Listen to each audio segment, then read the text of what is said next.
Alors nous sommes aujourd'hui donc dimanche, on est le 6 Nissan et nous sommes 5e grande ligne donc de la page Zayin de Betza, Zayin Betza. Goufa, donc on avait donc déjà abordé ce sujet. Hashohet et atanegol, celui qui fait la shita d'une poule. Au matzaba betzim gmodot, donc en semaine on parle de façon normale. S'il a trouvé là-bas des œufs entiers, donc avec la coquille, mutalot le'ochlan behalab, on a le droit de les manger ces œufs avec du lait. C'est-à-dire bien qu'elles soient encore dans le ventre de leur mère, un œuf c'est un œuf, il est déjà terminé. Rabbi Yaakov Omer, im hayom me'ordot begidin asurot. Si maintenant ces œufs-là ils étaient encore me'ordot begidin, c'est-à-dire attachés encore avec les vaisseaux et les nerfs donc de la poule, asurot évidemment ils sont interdits. Manger avec le lait. Oui. Interdit de manger avec le lait, ça c'est encore de la viande, c'est pas encore l'œuf fini. Vous savez que les œufs, ceux qui ont déjà vu des œufs de ferme, des poulets de ferme, quand on ouvre le ventre, il y a plein de petits œufs, des gros, plus ou moins un gros volume, et puis il y a des œufs assez gros, quoi, presque à la fin. Mais ils sont encore attachés avec les vaisseaux. Évidemment, dans ces cas-là, ça reste encore de la viande, et donc c'est assuré de les manger avec du lait. Maintenant, les had et Tanorabanan. Qui demande qui est la hauteur de ce que on va voir maintenant les haramim ont enseigné. Ha'ochel min nivlat av tahor. Nous, on a la Torah dit comme ça, celui qui mange la viande de cadavre de poulet. La viande de cadavre de poulet. Nous, on sait que par exemple, la viande des animaux, celui qui touche, il est tamé. Cadavre d'animaux. Cadavre d'une vache ou d'un n'importe quel animal. Maintenant, celui qui touche, ou plutôt celui qui mange, celui qui touche d'abord le cadavre d'une poule, ben, il n'y a pas de touma. La seule touma qu'on voit avec les cadavres des poulets, c'est ce que la Torah dit, c'est quand en mangeant, ce qu'on appelle touma betablia, c'est en mangeant tout ce que l'homme possède comme habit, en étant habillé à ce moment-là, ça devient impur, les habits, pas l'homme. Ce qu'on appelle, c'est ce que la Gemara va dire maintenant. Celui qui mange le cadavre d'une volaille tahor, donc par exemple une poule. Ou bien il mange min hashalal shel betzim. Shalal shel betzim, c'est donc une sorte de branche dans laquelle sont accrochés plein d'œufs dans la poule. Min ha'atzamot, ou min ha'gidin, ou min ha'basnash nentash min ha'hay, tahor. Alors c'est lui qui mange. Donc, Shalal shel betzim, donc on a dit, donc déjà c'est un petit peu la racine dans laquelle sont accrochés les œufs. Min ha'atzamot, ou bien il mange les os de poulet.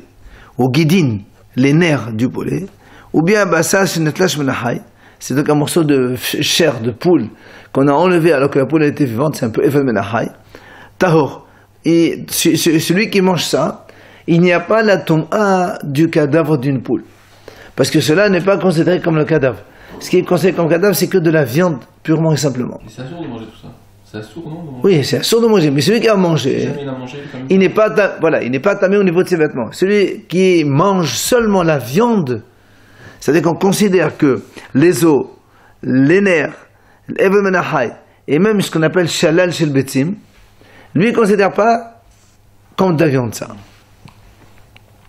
Maintenant, eshkol shel betzim. Eshkol shel betzim, c'est la grande, voilà, la grappe dans laquelle sont accrochés les œufs. Menakot kavan, c'est le gésier, ou veni ma'en, ou bien les intestins de la poule. Tout ça, c'est quand ils sont cadavres. O shemhat ha'helev rumao, ou bien il a pris la graisse, il a fait fondre et il l'a avalé. Tout ça, ces morceaux-là sont considérés comme de la viande, tamé. D'accord? Maintenant, la Gemara revient sur tout ce qu'on vient de dire. Maintenant, donc qui a dit que quand on mange shalal shel besim, donc là où sont accrochés les œufs, comment ils s'accrochent sur les branchages, on va dire comme ça, sur lesquels s'accrochent les œufs, c'est tahor. Si qui a dit ça, Rabbi Yosef dit c'est pas comme Rabbi Yaakov. Pourquoi? Parce que nous on a vu tout à l'heure, des Rabbi Yaakov, ha'amar, im hayom me'adot bagidin asurot. Parce que Rabbi Yaakov a dit que quand les œufs sont encore attachés encore par des branches à la racine, c'est assourd. C'est-à-dire, il conserve cela, les branches, les petites branches, comme de la viande. Et nous on voit ici celui qui les mange, ce n'est pas de la viande. Donc, ça ne peut pas être Rabbi Yaakov. Amal et Abaye, il vient Abaye lui dit, Mimai, pourquoi tu dis ça? Qui t'a dit que ça ne marche pas comme Rabbi Yaakov? Dis-moi, moi je peux te dire que ça marche comme Rabbi Yaakov. Tu vas me dire comment ça marche. Rabbi Yaakov il a dit, ça c'est pas de la viande. Et maintenant, Rabbi Yaakov, pardon, il dit, ça c'est de la viande. Et nous on voit ici que celui qui le mange, il n'est pas impur, donc c'est pas de la viande. Alors comment tu dis que c'est, comment ça peut être Rabbi Yaakov? Il explique. Il dit, Ad kano kama Rabbi Yaakov hatam, il est un sura. On m'a dit, voilà, c'est simple. Je peux te dire que Rabbi Yaakov là-bas, au niveau de Issouim, d'accord, au niveau de l'interdiction, il est mahmir, il te dit que c'est assourd. Ça veut dire que donc si tu manges ça, tu peux pas le manger avec de la viande. Mais, avec du lait, pardon. Mais au niveau de la Touma, voilà, au niveau de la Touma, je peux te dire que c'est pas de la viande, d'accord, et donc tu n'es pas impur. Et on peut distinguer deux éléments différents. Le Issour et la Touma, c'est pas pareil. Alors on m'a dit, pourquoi tu dis comme ça? Eh bien, si tu penses que c'est de la viande, et donc tu es interdit de manger ça avec le lait, alors considère aussi que c'est de la viande à propos du fait que ça a entamé celui qui les mange. Pourquoi tu veux distinguer? La Gemara dit non, parce que apushitum ahu, apushitum metabanan, la mafshinan. La Gemara dit parce que on a un principe qui dit que en général on n'aime pas augmenter les choses impures, le nombre de choses impures, parce que si tu les augmentes, ça va rendre des aliments purs, et donc on va perdre les aliments. Hefset taharot. C'est quoi le problème? C'est que le Kohen, quand il mange ça, il devient tamé. Alors ce qu'il avait en main, il devient tamé. Il doit le brûler, etc. Non, le d'Israël à la rigueur, c'est pas un problème. Quand on est tamé, on peut le manger bitouma. Il y a des périodes où l'homme il est tamé, il peut manger bitouma. Mais le Kohen, lui, il peut pas. C'est pour ça donc, on n'aime pas augmenter la touma.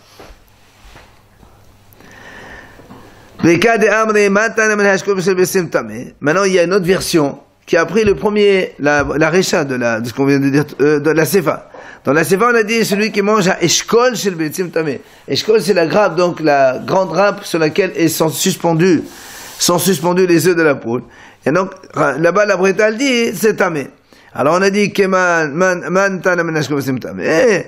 Amar Rabbi Yosef Rabbi Yaakov hi de Amar. Là, évidemment, il dit, ça marche comme Rabbi Yaakov, parce que Rabbi Yaakov a dit, s'ils sont attachés avec la grappe, d'accord, les œufs, ils sont considérés comme de la viande et on ne peut pas les manger avec le lait, alors là aussi, c'est considéré comme de la viande et celui qui les mange, quand il s'agit d'un cadavre d'un poulet, eh bien, il est tamé. Alors, Amalé Abaye, Memaï d'Eshkol, Mehenard de Teleb Eshkol, de Mashkol Gofé. Alors Abaye dit, mais non, qui t'a dit que quand on dit celui qui mange à Eshkol, c'est-à-dire il mange la grappe elle-même, peut-être il mange des choses qui sont suspendues à la grappe. D'accord? Et ça change tout. Mais qui t'a dit qu'on parle des choses qui sont suspendues à Eshkol? Dis-moi Eshkol Goufé, peut-être qu'on parle de la grappe elle-même. Ça, celui qui les mange, ça c'est de la viande. Mais les œufs qui sont suspendus, peut-être qu'ils ne pensent pas que c'est de la viande. Et donc, ça marche toujours pas comme Rabbi Yaakov.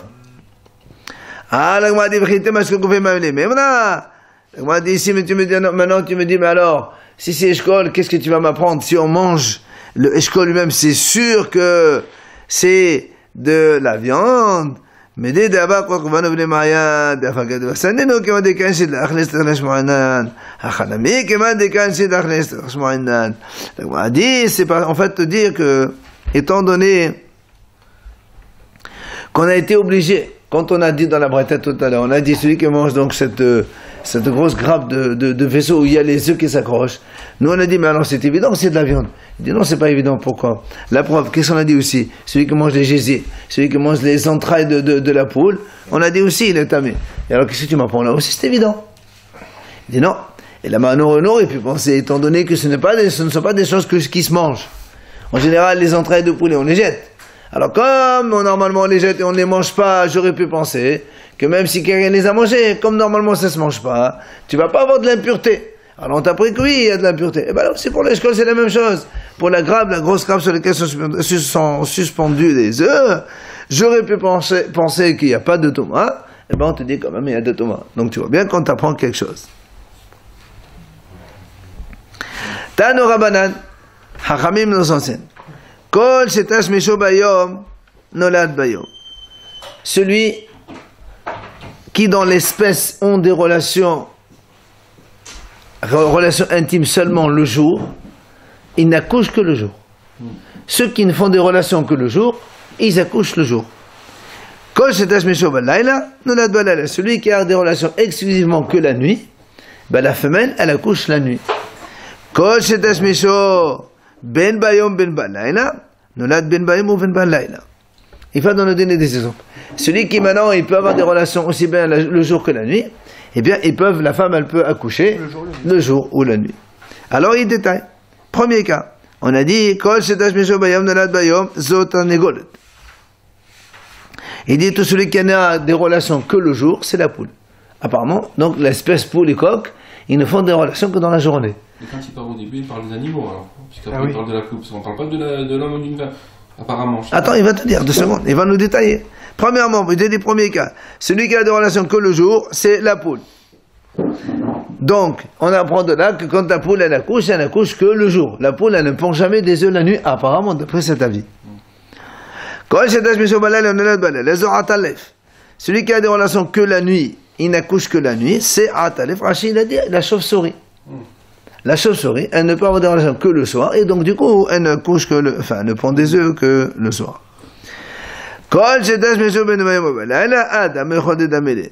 Celui qui a des relations aussi bien le jour que la nuit, c'est l'homme et toutes les espèces qui ressemblent à l'homme, les mammifères en général. Alors la Gemara reprend cette idée. Amar mort, tu viens de me dire, Kol shetash misho bayom nolad bayom. C'est un égolet. Lema enav chamena. La Gemara dit, mais qu'est-ce qu'on s'en fout de ça maintenant? Par rapport à Yom Tov, peut-être. Et voilà. La Gemara dit, donc qu'est-ce que ça va nous apporter pour nous halachiquement? Il dit non, j'ai des conséquences, je vais te montrer ce que c'est. Il dit, l'echadam ali badi de Rav Kahana. Ça nous rappelle, ça nous apprend l'enseignement de Rav Mari Bar Kahana. Qu'est-ce qu'il a dit Rav Mari? De Amar Rav Mari Beri de Rav Kahana, le fils de Rav Kahana. Badak bekane shatane golin me'al Yom Tov. Velo masaba betsa. Ou le mahad heshkimo masaba betsa muteret. Il m'a dit, si quelqu'un il a regardé un peu dans l'arrière de la poule, la veille de Yom Tov, il touche, il n'y a pas il trouve qu'il n'y a pas d'œuf. C'était le soir, vraiment la tombée de la nuit. Il se lève demain matin, avant l'aube, il voit un œuf pendu. Rav Mari Bagan dit, Moteret. C'est Yom Tov pour toi. Justement, c'est pour te dire qu'elle ne peut pas accoucher, comme elle ne peut pas accoucher la nuit, c'est sûr qu'elle a accouché le jour, et lui, il a mal vu. Regarde, hier après-midi, vers 4h, 5h, il a touché, il a vu qu'il n'y a rien. Très bien. Ce matin, maintenant, voilà, on est avant l'aube, un quart d'heure avant l'aube, il voit un œuf pondu. Or, on vient de dire que la poule ne pond jamais l'œuf la nuit. Donc, dans la nuit, aujourd'hui, c'est Yom Tov. Donc, c'est sûr qu'elle n'a pas pondu aujourd'hui.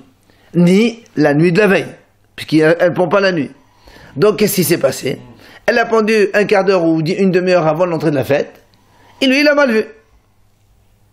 C'est à pas de solution. Le problème, au début de la fête, c'est pas obligatoire qu'il ait pendu avant. Oui, mais lui, il a été... 4-5 heures et le matin avant l'aube, il y a du temps qui se passe. Voilà, donc... Peut-être pas dans la nuit, mais peut-être... La journée, non, mais une demi-heure avant la nuit. Une demi-heure après. Non, la nuit, c'est pas possible, parce qu'on a dit que la poule, elle pond pas la nuit. Non, on parle de la tombée de la nuit. On parle de la tombée de la nuit, évidemment, sinon il n'y a pas de hidouche. C'est ça le hidouche de Rav Mari, c'est que pour lui, il n'y a pas d'autre solution. L'œuf, même s'il a pas vu le monsieur, c'est il a mal vu. C'est pas on dit peut-être qu'elle a accouché, enfin elle a pondu l'œuf dans la nuit. C'est pas possible. C'est exclusif, la poule ne pond pas les œufs la nuit, point. C'est ça donc qui te dit, voilà pourquoi je t'ai donné cet enseignement.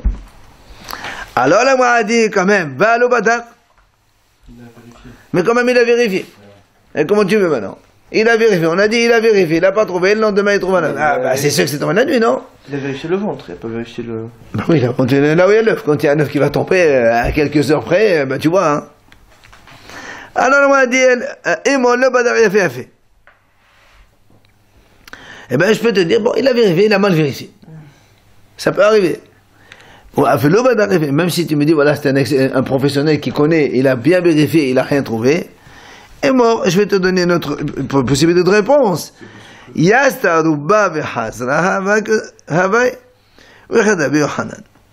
peux te dire, comme on a dit hier, selon Rabbi Yochanan, que l'œuf il est sorti en majorité la veille de Yom Tov.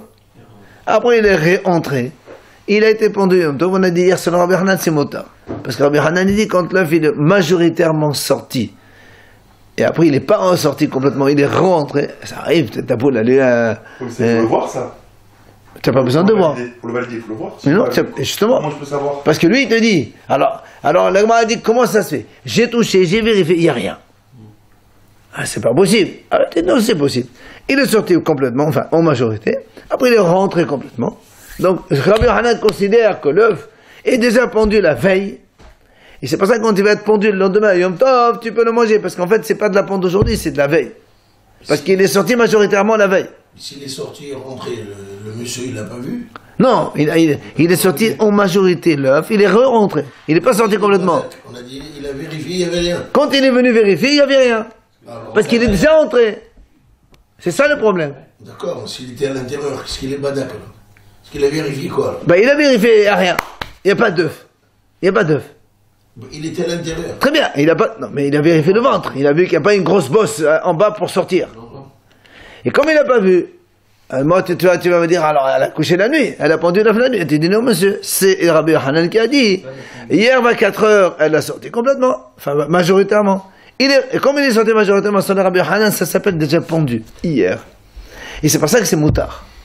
C'est un peu tiré par les plumes. Non, non, c'est pas du tout tiré. Tu as été hier au cours, non? Donc tu as vu ce que c'est.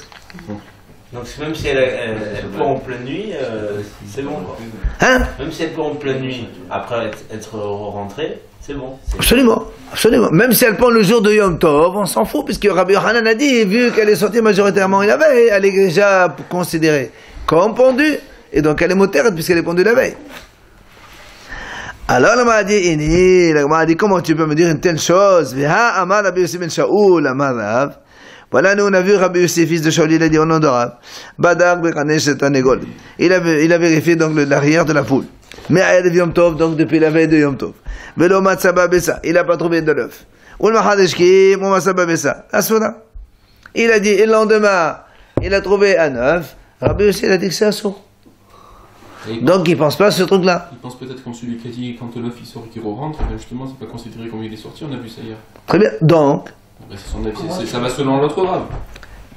Et donc, alors comment ça se fait qu'il n'a pas vu? Ben, y a un rave qui pense que de toute façon quand il a sorti la veille c'est sorti, l'autre il pense... Ça c'est Rabbi Yochanan, il a dit comme ça. Mais c'est lui, Rabbi aussi, il te dit, monsieur, si on a... Enfin, le contraire de ce qu'on a dit de Ramari. Le contraire de Ramari, comme il a dit, tu as vérifié, il a vu qu'il n'y avait rien, et puis le lendemain il voit qu'il y a un œuf, c'est assourd. Il pense aussi qu'elle peut pondre sur le jour, hein? Notre avis. Ah non, on a dit, celui qui pond le jour, la nuit, enfin, celui qui fait des relations que la nuit, c'est la poule, elle ne pond que la nuit. Le jour. Le jour, pardon. Elle ne pond que le jour, donc c'est le jour. Ça peut arriver qu'elle soit un peu détraquée ou... Non, si ça peut arriver, il l'aurait dit de la Gemara. C'est la nuit ou quoi? Non, il ne parle pas d'exception. Hatam. La Gemara a dit Hatam, b'tsefna mera. Si, c'est exception, c'est sûr. La Gemara elle répond là-bas, elle dit non, là-bas c'est des poules qui font des œufs tout seuls, sans le coq.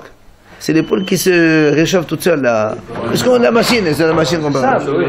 Celle-là, n'importe comment, parce qu'il n'y a pas de relation. D'accord, il n'y a pas de relation, donc il fait ça n'importe où. Alors elle m'a dit, Achid et Ramari Nami Mera Safna. Elle m'a dit dans ce cas-là, pourquoi alors pour Ramari? Pourquoi Ramari l'a dit, hein, tu sais, tu as été l'après-midi, tu as vu, il n'y avait rien. Le lendemain matin, elle a vu, tu as vu qu'elle a pondu un œuf. C'est sûr que c'était de la veille. Bah, t'as qu'à dire que c'était une poule machine et c'est terminé. Et donc c'est assuré de manger l'œuf, puisqu'il a été vendu la nuit. La Gemara a dit non. La Gemara a dit parce que là-bas, il y avait à côté de la poule, il y avait un coq. Et quand la poule, elle a un coq à côté, elle ne fait pas l'œuf tout seul, elle fait avec le coq. C'est ce qu'il dit. Et alors, s'il y a un coq, peut-être qu'elle a fait tout ça. Elle dit non, Amar Rabbi Nagmir, et on sait, on a appris. Quand il y a un coq, elle ne fait pas la poule, elle ne fait pas toute seule. Il y a un coq. Alors, la Gemara dit, jusqu'à combien? Ça veut dire que, jusqu'à combien de distance d'un coq? Pour qu'elle fasse avec lui, et qu'elle ne fasse pas toute seule. Amarav Gamda. J'ai pas vu combien c'est Gamda. C'est Katamot? Non, je sais pas, mais. Je ne sais pas aussi que j'ai. Non, il me semble qu'on l'a déjà vu une fois. Gamda, il faut regarder, je me rappelle pas aussi combien c'est. On parle pas Rachid? Non. Pourquoi? Ah, pardon, non, je me rappelle. Amarav Gamda, mais c'est de Rav. C'est le Rav, le nom du Rav, c'est n'importe quoi. Hier, je pensais que c'était ça la réponse, après j'ai vu que c'est pas ça. Amarav Gamda, mais c'est de Rav. Kol hechad shama kale bimama. Tu sais, c'est quoi la distance de l'œuf, du coq? Quand elle entend sa voix, le jour, pas la nuit. 4 trucs de maison, non? Non. C'est loin ça, on peut entendre de loin quoi. Ben justement, il n'y a pas de mesure précise. Si la poule, elle entend le coq quand il... Attends. Si la poule, elle entend le coq le jour, pas la nuit, parce que la nuit, comme il y a le silence, on entend à plus grande distance. Mais là, on te parle le jour. Si la poule sait qu'il y a un coq dans les environs, elle va le voir, elle ne fait pas l'œuf toute seule. D'accord? Encore, la poule n'a pas d'oreilles. Comment? Ben j'en entends. Il entend la poule. Parce que nous, on a des oreilles qui captent. Eh ben, la poule aussi, bien sûr qu'elle a l'oreille. Elle doit être tout petit, elle a pas... Mais ça fait rien, mais elle a le sens, non, elle a le sens de lui, tu vois. La poule, à peine tu fais un pas... Il peut être faible, quoi. Alors, le coq, il fait du bruit. Justement, la Gemara nous donne un exemple. Abad Rav Mari Obada, Ad Shetin Bate. Rav Mari, il a fait une fois, ça s'est passé avec lui, et jusqu'à 60 maisons. Il y avait un coq loin jusqu'à 60 maisons. Il a dit que c'est le coq et donc il a autorisé cet œuf. 60 maisons, un petit peu. Ça veut dire, voilà, 400 mètres, 500 mètres à peu près quand même, hein, parce que. Par contre, l'Agma a dit, attention, s'il y a un fleuve, la poule, elle traverse pas le fleuve. Donc l'espèce pour les coqs et les poules, ils ne traversent pas. Donc c'est sûr que c'est pas du coq, c'est toute seule. Si maintenant il y a un passage, un bateau, un petit truc, un pont plutôt, eh ben évidemment elle peut passer. Si maintenant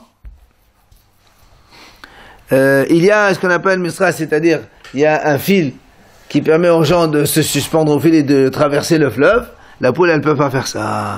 La Gemara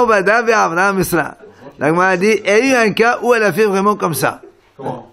Avec sur le fil, ouais. Elle a fait de la... Allez, c'est bon.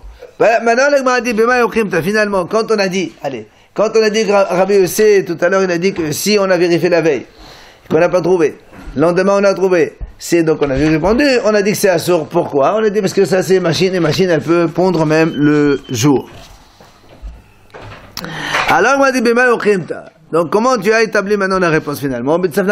On a dit donc c'est que la poule elle a fait l'œuf toute seule. Dans ces cas-là, qu'est-ce que tu me dis? Il a été vérifié la veille, mais qu'est-ce qu'on s'en fout? Tu vérifies pas de toute façon. Si la poule elle peut pondre la nuit, même si tu vérifies pas la veille, tu viens le lendemain, tu vois un œuf pondu. Il peut être pondu la nuit, et c'est la source, on est déjà Yom Tov, donc ça change rien. Est-ce qu'il a été pondu? Ben, je pense. Non, lui, il a été vérifié, justement. Non, il a vu l'après-midi qu'il n'y avait rien. Et après, tu vois le lendemain. D'accord.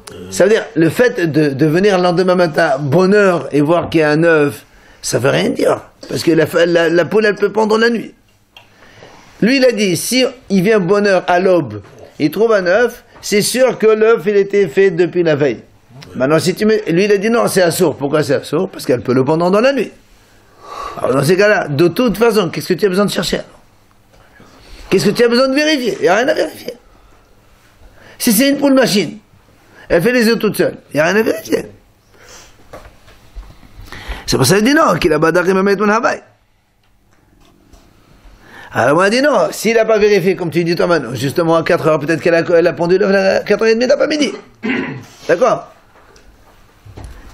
Alors, là, on a dit,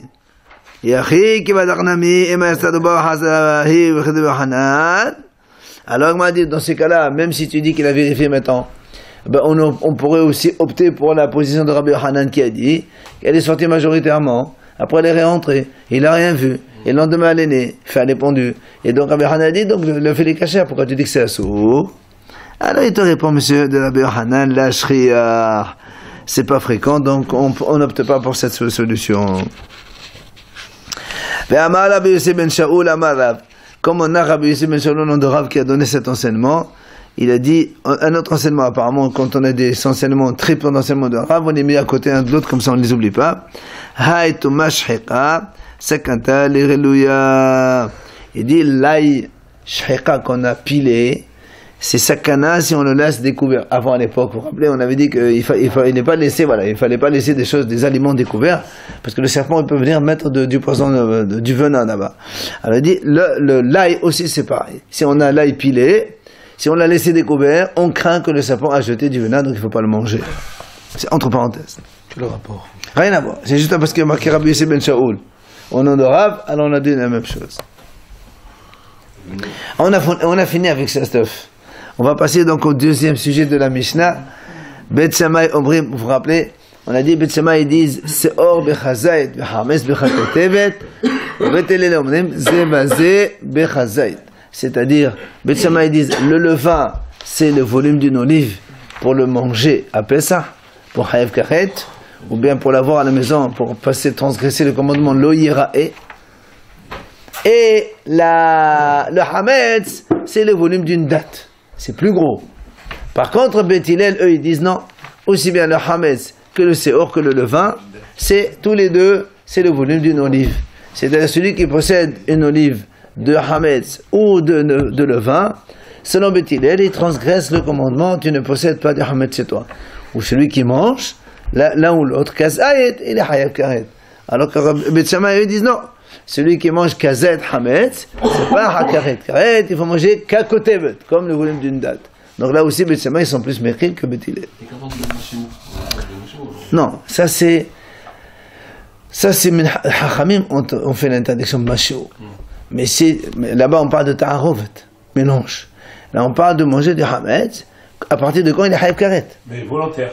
Évidemment. Pas involontaire. Bien sûr, karet, c'est volontaire. C'est la levure. C'est quoi son origine, la levure? C'est tout. Tout peut faire fermenter. Tu mets des... Ça peut devenir de la Oui, je sais pas comment ça on fabrique la levure, mais tout peut devenir. Tu prends un morceau de pain, tu rajoutes des choses dessus, ça peut devenir un truc qui va fermenter le pain. Enfin, la pâte. Avant, il faisait comme ça, non? Absolument. Le pain, puisqu'on dit la levure de bière. La bière aussi peut... Je sais pas, moi. C'est de la fermentation. Ah oui, non, mais c'est pas ça qu'on parle de levure. Alors, l'Agma a dit, Ma'etamayo de Bet Shammai. Quelle est la raison de Bet Shammai? Pourquoi Bet Shammai, ils font une différence entre le Seor et le Hametz? Alors, ils te disent, Bet Shammai, c'est simple. Imken, Nechtov la Hamana Hametz, là-bas, Seor. Pourquoi la Torah écrit les deux, alors? Il a marqué, Velo yara el Hametz, Velo yara Seor. Ou bien, il y a marqué aussi dans le Pasuk, le Pasuk, il dit, voilà. Shivat Yamim. Non, ça c'est Rabbi Hillel qui dit ça. D'accord. Pour l'instant, on s'en tient là. Et dit, parce que si vraiment tu penses que c'est la même chose, bah, dans ces cas-là, on écrit Hametz. Et donc déjà, si le Hametz il est kazet, a fortiori, le Seor qui est, voilà, Uma wa Anami, voilà ce qu'il raconte. Uma Hametz, c'est une Hametz caché, bechazet. Seor, c'est un Hametz caché, le Chol. D'accord. C'est pour ça que la Torah écrit Hametz. Moi, je déduis tout simplement le Seor. Si déjà le Hametz, que ça fait pas gonfler, d'accord, la Torah dit c'est kazet, assour. A fortiori la levure, qui fait gonfler, c'est encore pire. Donc c'est sûr que c'est assour. Pourquoi la Torah écrit les deux? Et là, c'est sûr, c'est pour te dire, c'est Odechadav la Hamadan le Malach, She'odo Shelze, Lo que She'odo Shelze. Si la Torah a précisé les deux, c'est que chacun il a un Seor différent. Sinon, il n'y a pas besoin de l'écrire le Seor. C'est logique. Donc si déjà le hametz, il est un tour de manger, à fortiori le levain qui va provoquer que ça va gonfler le hametz. Le levain. Pourtant, Bethel, il en a la même mesure. Voilà. Ou Bethel, comment il fait en Bethel? Comment il répond Bethel? Ils disent que c'est la même chose. Si c'est la même chose, je pose la question à Bethel. Si c'est la même chose, pourquoi la Torah écrit les deux? Que la Torah écrive Hametz, Kazayit, et moi je dis de laisser hors Kazayit à fortiori. Et te dit Bethel, ça décrit quand même, on a besoin. Pourquoi? Dès qu'Adam Hamana c'est or, ils vont raisonner dans les deux cas. Si la Torah écrit que c'est or, Haba Amina, Mishum de Hummus au Kaché.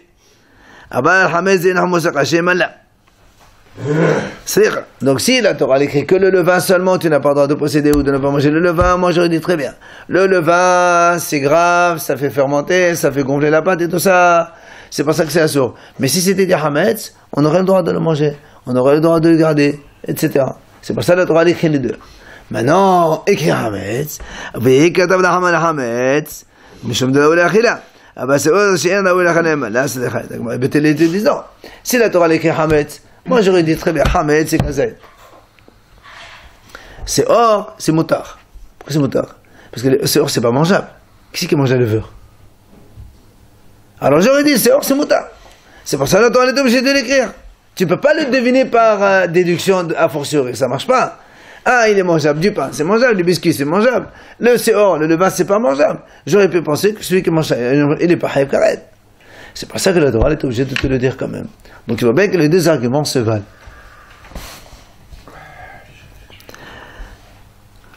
Au Bet Shammai,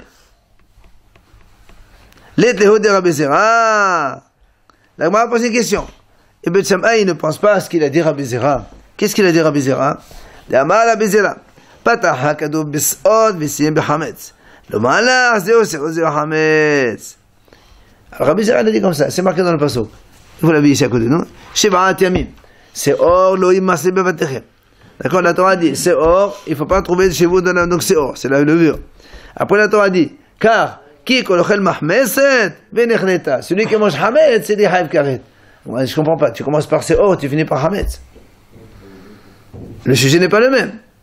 Alors, Rabbi Zera dit, si la Torah elle a mélangé les deux, ça veut dire que c'est la même chose. Alors pourquoi Bet Shammai ils disent Hametz c'est Kazayit et le Seor c'est comme une date?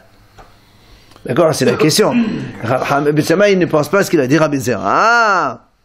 Mais là on parle de la possession là. Pardon? On parle de la possession dans le bassin. Non. Là on parle d'Ochel, il y a marqué Ochel ici, manger. Alors c'est ce qu'il a dit Rabbi Zera, Patachakato, Bis'ot, Bisieh, Behametz. Le Malar, c'est Hametz, c'est la même chose. Alors qu'est-ce qu'ils vont Bet Shammai avec ça? Alors ils répondent.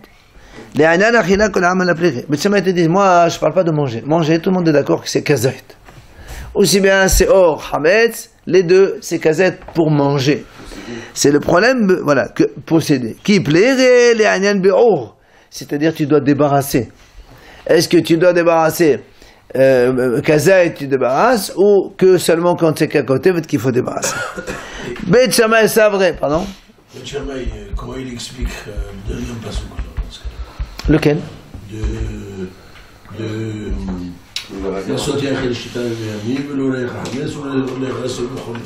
Nous alors? Pour lui, si c'est la même chose, pour la Torah, nous met les deux. Ben, il te parle justement, il te dit là-bas, voilà, il te répond, il dit pour les achila, pour les hamel appliqués.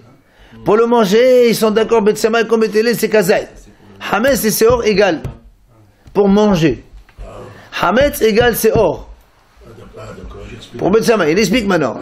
Maintenant, c'est quoi la mahlok alors dans notre Mishnah, nous? Que Bet Shammai disent que le Hametz c'est comme une date. C'est mahloket. Bébéo.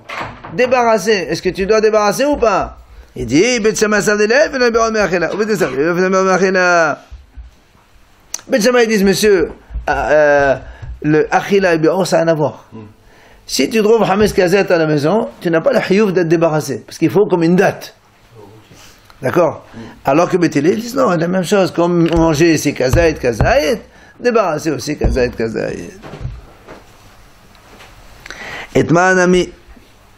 La Gemara dit, Amar Rabbi Yosef bar Hanina, mahloket le'anan bi'ur. Tu vois, il y a un autre enseignement de Rabbi aussi qui dit exactement la même chose. C'est la marloque de Bet Shammai et Bet Hillel, c'est uniquement au niveau du Béour. Mais, au sujet de manger, tous les deux ils sont d'accord que aussi bien Hametz que c'est or, c'est Kazayet. C'est la même chose, Bet Hillel et Bet Shammai. C'est uniquement Béour que Bet Shammai ils disent c'est or Bechazat et Hametz qu'à côté. Tane Anami Achi. Et la Braïta, elle soutient tout ça. Mais là, il y a Hametz, c'est or. Le passage qui dit comme ça. Et voilà, tu n'as pas le droit de posséder de Hametz ni de Seor. Zehu mahloket sheben Bet Shammai Bet Hillel. C'est ça la mahloket de Bet Shammai Bet Hillel. Que shebet Shammai omrim Seor bechazat ve Hametz bechakotem. Que Bet Shammai disent le Seor c'est la levure, c'est kazat et le Hametz comme une date. Au Bet Hillel omrim zevadi bechazat. On parle ici évidemment de posséder. Lo yira'el lecha. On parle pas de yochal. Parce que pour manger, tous les deux ils sont d'accord que aussi bien Hametz que Seor c'est kazat. Donc la Braïta elle soutient bien ce qu'on est en train de dire.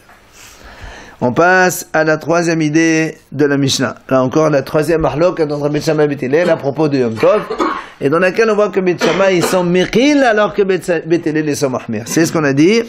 Hashohet hayav ha'of Yom Tov, celui qui égorge une volaille ou une bête sauvage, Yom Tov le jour de fête.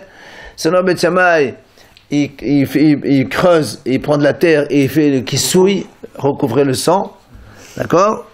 Et selon Bet Hillel, Lo yishhot, il n'a pas le droit d'égorger jusqu'à ce qu'il possède déjà de la terre réservée avant Yom Tov. Le deuxième, c'est Bet Shammai. Le deuxième avis, non, ça c'est Bet Hillel. Bet Shammai, ils disent on a le droit. Tu fais la shchita, tu creuses. Oui, c'est ça, c'est trois cas où Bet Shammai sont mechil par rapport à Bet Hillel. Concernant donc Yom Tov. Alors la Gemara dit, ha-shohet, de'abat in lechatchila, là. Parce que nous on dit que Hashohet, celui qui a égorgé. Alors quand on dit celui qui a égorgé, ça veut dire on parle de la posteriori. Il a égorgé, il fait quoi? D'accord? Alors on a dit mais regarde la sefa. La suite, la sefa de la Mishnah est marquée. Lo yishhot. Il n'égorge pas. Il n'égorge pas, c'est-à-dire on parle a priori. Alors comment? Un il parle comme ça et l'autre il parle comme ça. Mais qu'il a dit comment ça va les shhot? Quand Bet Shammai disent on n'a pas le droit d'égorger, c'est a priori. Maintenant, tu n'égorges pas. Ça veut dire que Bet Shammai disent, oui, on a le droit d'égorger. Donc on parle d'a priori. Pourtant, de la Mishnah, Bet Shammai, ils ont dit, Hashohet, celui qui a déjà égorgé, c'est a posteriori. Il a égorgé déjà. Comment on fait? La m'a dit, halakasha. Lo yishhot v'chasika. En vérité, on parle de Bedi'avat, a posteriori. Alors comment Bet Shammai disent, lo yishhot, Bet Hillel, ils disent, il n'a pas le droit d'égorger, c'est a priori. Il dit non. Ce que Bet Shammai veut dire, c'est pas ne pas égorger, c'est v'chasir. Il n'a pas le droit de recouvrir a priori. C'est-à-dire, même si tu as égorgé un poulet, tu vas chez Bet Hillel dit tu n'as pas le droit de recouvrir le sang. Est-ce comme ça? Parce que tu n'as pas le droit d'égorger. Non, égorger, tu as le droit. Enfin, tu n'as pas le droit a priori, mais si tu as égorgé, même si tu as égorgé, tu n'as pas le droit. Mais pourquoi quand tu réserves alors si tu n'as pas le droit d'égorger? Justement, parce que comme ça tu es dans de dégorger. Tu réserves la terre, comme ça tu vas le recouvrir. Égorger, on a le droit, c'est juste qu'ici il ne réserve pas le sable en fait. Non, on n'a pas le droit, j'ai pas dit qu'on a le droit. Ça veut dire, on n'a pas le droit d'égorger parce que tu n'as pas de la terre.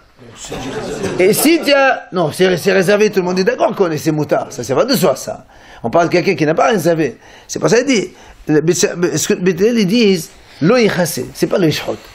Si tu as égorgé, tu n'as pas le droit de recouvrir. Donc tous les deux ils parlent Bedi'avad en fait. Si on laisse faire, hein? Qu'est-ce qu'on fait de la poule, Ben tu as fait un péché, tu recouvres pas. Il fallait pas, c'est un saut. On peut manger. Non, manger, tu peux manger, c'est pas un problème. C'est deux mitzvot différentes. Celui qui n'a pas recouvert le sang, c'est une mitzvah à part. Tu prépares la terre avant Shabbat. Bien sûr, ça on l'a dit. Après Yom Tov, Shabbat, on n'a pas le droit d'égorger. Mais si ça se regroupe, oui, mais ça c'est le vent. Tu vas attendre que le vent il se regroupe. Alors, la Gemara dit, Ema sefa omodim, she'em shahat she'apon b'derech v'yechase. Mais que là, la Gemara dit, mais regarde, dans la suite de la Mishnah c'est marqué, et tous les deux sont d'accord, she'em shahat, que si il a déjà égorgé, il a le droit de creuser et de recouvrir. Alors c'est contraire à ce qu'on vient de voir maintenant. Qui a dit qu'on a Le Mishnah, continue là-bas, le Mishnah. Elle dit, Bet Shammai disent, on peut creuser et recouvrir. Bet Hillel disent non, on ne recouvre pas. Mais si il a fait la shita, tous les deux sont d'accord qu'il recouvre. Donc tu vois bien que si c'est a posteriori, tous les deux sont d'accord qu'on peut le faire. Alors comment tu me dis ici à Bet Hillel a posteriori, ils disent non, c'est pas possible. Amar Rabba Hachicha Amar. Rabba il dit voilà comment il faut comprendre. Hashohet Sheba Limalech. Quelqu'un il veut égorger une poule. Il vient poser la question au Bet Shammai et Bet Hillel. Qu'est-ce que ça doit faire? Comment on lui dit? Bet Shammai ou même l'eau. Bet Shammai ils disent monsieur, on met le Rav, tu lui dis Shehot, Hafot, Vechase. Tu peux égorger, tu peux creuser et tu peux recouvrir le sang. Il n'y a pas dans la Bet Shammai c'est tout permis. Au Bet Hillel on dit, Bet Hillel ils disent non monsieur. Le Yishhot Elem, Kenel Afan Mohan Be'odium. Bet Hillel disent monsieur, lui il pose la question, Rav j'ai un poulet. Je peux faire la shita. Il dit, tu as de la terre, tu as réservé ou pas? Tu n'as pas réservé, tu ne fais pas la shita. Voilà la différence entre Bet Shammai et Bet Hillel. Ça c'est Rabba. Rav Yosef Amar Achicham. Rav Yosef dit non, voilà comment il faut dire. Ashoret, c'est maintenant donc quelqu'un qui veut égorger une poule. Il vient demander au Rav qu'est-ce que je fais. Qu'est-ce que ça demande, non? Qu'est-ce qu'il lui dit le Rav? Bet Shammai lui disent. Le Rav il lui dit, on met l'air hafot, shehot vechase. Creuse, égorge et recouvre. Si vous avez remarqué, il y a une, voilà. Là-bas, on a dit, shehot, hafot vechase. Selon Rabba, égorge, recouvre, creuse et recouvre. Et là, il dit, creuse, égorge et recouvre. On va voir la différence. Au Bet Hillel, on dit, Bet Hillel, de toute façon, il ne bouge pas. Lo yishhot, il dit, monsieur, tu ne touches pas tant que tu n'as pas de ta terre, tu n'égorges même pas. C'est là où Abaye, Amal et Abaye, le Rav Yosef. Lima, moi, de Rabba, il dit, attends, c'est quoi la différence entre toi et Rabba? Rav Yosef et Rabba, ils ont donné deux versions différentes. Rabba, il a dit, selon Bet Shammai, d'accord, il égorge d'abord, il creuse ensuite, il recouvre. Et Rav Yosef, il a dit, selon Bet Shammai, il creuse, il égorge, et il recouvre. C'est quoi le mahloket? Il lui dit, n'est-ce pas? Non. Bet Shammai, il permet ici. Vous êtes en train de discuter sur la vie de Rabbi Zera au nom de Rav. Qu'est-ce qu'il a dit? Il a dit comme ça. Hashohet, celui qui fait la shita, c'est-à-dire, Rabbi Zera lui dit, quand on fait la shita, il faut mettre de la terre, après dessus le sang, et après recouvrir. Il faut mettre 2 fois la terre. Ça c'est Rabbi Zera. Pourquoi? Il a dit parce que c'est marqué dans la Torah. Tu recouvres le sang dans la terre. Si on le recouvre dans la terre, il doit être la terre en bas, la terre en haut et le sang est recouvert. Il n'y a pas marqué Vechesao Afa. Be'afa. Afa le nez. Mais on apprend de là. Donc, celui qui a dit fais la shita et creuse, lui il pense pas qu'il faut mettre de la terre en bas. Parce qu'il a dit fais la shita, après tu creuses, tu recouvres. Et celui qui a commencé le premier creuse et fait la shita, ça veut dire creuse et met de la terre d'abord, après tu mets la shita, après tu recouvres dessus. Donc lui il pense comme Rabbi Zera. C'est ça la mahlok entre toi et Rabba. Il creuse au même endroit que lui fait la shita. Ça n'a aucune importance. Ça n'a pas d'importance. Simplement, il peut faire des couches s'il prend de la terre d'ailleurs. Justement, tout le problème, est-ce qu'on est en train de prendre la terre? C'est tout le problème, il est là. Non, mais la terre elle-même, elle est mouxée de toute façon. Oui. Si on n'a pas réservé. Donc, dans tous les cas, c'est vrai que creuser, c'est encore pire. Donc, l'Agma a dit, donc, Abaye, il dit à Rabbi Yosef, est-ce que c'est ça le mahloket? Des mots étlés de Rabbi Zera. Toi, Rabbi Yosef, tu penses comme Rabbi Zera, c'est pour ça que tu as commencé par creuser en premier. Mais là-bas, lui, l'été de Rabbi Zera, et Rabba, il n'a pas de Rabbi Zera. Amali lui répond. Il lui dit non monsieur, tous les deux on pense, moi et Rabba, on pense comme Rabbi Zera, effectivement il faut avoir de la terre en bas, le sang et la terre au-dessus. Alors pourquoi il a parlé comme ça, Rabba il a dit Shehot, Hafot vechassi, et Rabbi Zera et Rabbi Yosef il a dit Hafot, Shehot vechassi. Il dit voilà notre mahloket. Rabba ça va, Rabba il pense. Rabba il dit comme ça. S'il y a de la terre en bas, alors je lui dis, monsieur, fais la shita. Et tu recouvres. Mais s'il n'y avait pas de la terre en bas, d'accord? Il n'a pas le droit de creuser en premier. Pourquoi? Parce qu'on a peur que, imagine, il creuse. Il met un peu de terre, après il dit, laisse tomber, je ne vais pas faire la shita. Donc il a creusé, il a fait un péché. C'est pour ça que Rabat il dit, s'il y a de la terre au préalable, alors là tu fais la shita et tu recouvres, il n'y a pas de problème. Mais tu vas aller creuser avant de faire la shita, ça non. Et alors où il dit, Rav Yosef il répond, il dit, moi non monsieur. Moi, Rav Yosef il dit, moi, pour moi c'est mieux, le contraire. Moi je préfère, je lui dis, monsieur, mets de la terre. Parce que si tu dis qu'il n'y a pas de terre, il ne fait rien, il ne va pas égorger, il ne va pas manger de la viande à Yom Tov, il ne va pas avoir Simchat Yom Tov. Alors moi, je n'accepte pas. Je lui dis, monsieur, creuse, il n'y a pas de problème. C'est mieux de ne